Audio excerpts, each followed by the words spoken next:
कर बोलो। बच्चों, वाणी का बड़ा असर होता है। वाणी से किया गया कटाक्ष शारीरिक पीड़ा से कहीं ज्यादा कष्टदायी होता है। शारीरिक घाव तो समय के साथ भर जाता है, लेकिन शब्दों से किया गया वार कभी नहीं भरता है। इसलिए कुछ बोलने से पहले 100 बार सोचो कि उससे किसी को कष्ट ना हो। हमारे संविधान ने हमें बोलने की स्वतंत्रता दी है, लेकिन इसका मतलब ये नहीं कि आप कुछ भी बोल दें। हमारी वाणी बड़ी संयमित होनी चाहिए।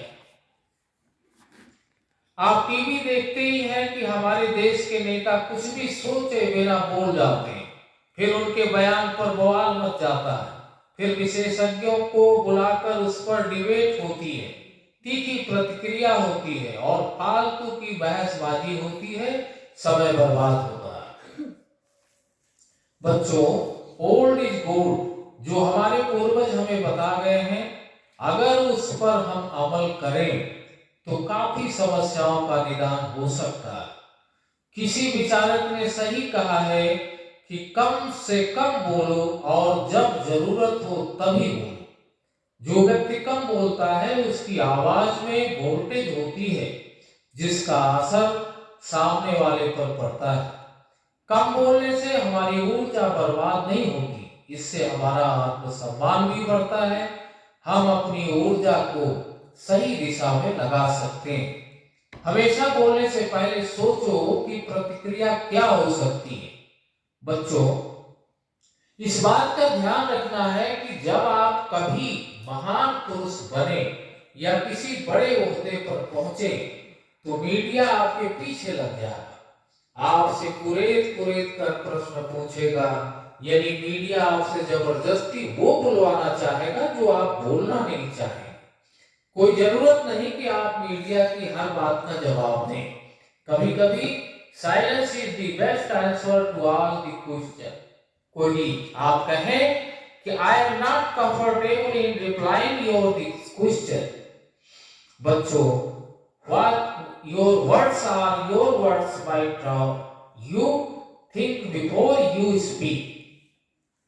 जिस प्रकार धनुष से छोड़ा बाण वापिस नहीं आ सकता, उसी प्रकार मुख से निकले शब्द वापिस नहीं आ सकते। बच्चों, मुझे इस वक्त एक कहानी याद आ रही है।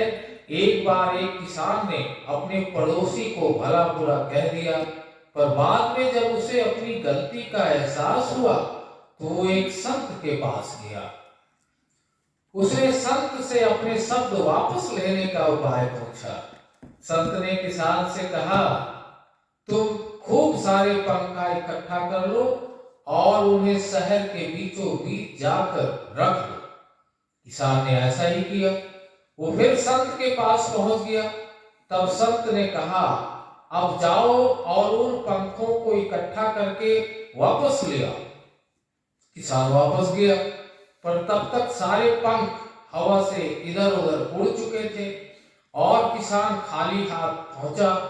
तब संत ने उससे कहा कि ठीक ऐसा ही तुम्हारे द्वारा कहे गए शब्दों के साथ होता है। तुम आसानी से इन्हें अपने मुख से निकाल तो सकते हो, पर चाह कर भी वापस नहीं ले सकते। तो बच्चों, आशा करती हूं कि आप सब तोल मोल कर बोलोगे और बोलने से पहले सोचोगे। So think before you speak. परमात्मा तो ही है।